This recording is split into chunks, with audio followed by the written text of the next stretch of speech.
Acceptance. March 31st. Michael awoke from his slumber with a start. Today was the start of a new generation.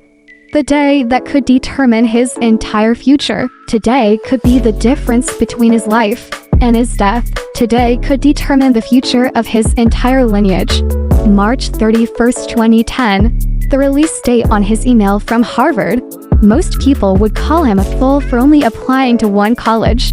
But those people would themselves be the fools. Most people don't have a perfect 4.7 GPA, don't play for sports, have never won a gold medal in the Junior Olympics, and have never founded a multi-million-dollar AAA EA gaming company. Michael wasn't most people. As Michael swung his legs out of his bed, he felt a buzz in his pocket. His heart felt like it had a million bees hammering away inside him. Michael's fingers shook as they uncovered the message that would ultimately decide his fate.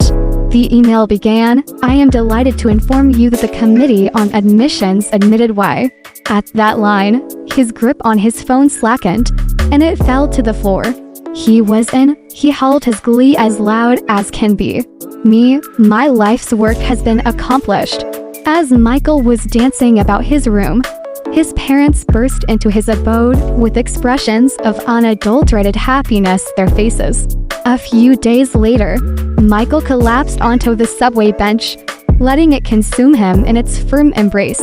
Michael let his eyes wander from the closed popcorn booth to the oh-so-feared third rail. After a long day of celebrating his life's work with his best friends, he needed a night of calm nothingness. At the moment when Michael was at an equilibrium between happiness and exhaustion, his phone buzzed. It was an email from Harvard. Seeing the brazen logo in his inbox spurred a joyful grin on his young, shaven face. He opened the email, and his expression of glee was quickly replaced by one of horror. This had to be a mistake. How could someone have fucked up this badly? The letter read, "After a second review of your application, we have determined our prior decision to be a mistake. I am sorry to inform you that we are unable to offer Y."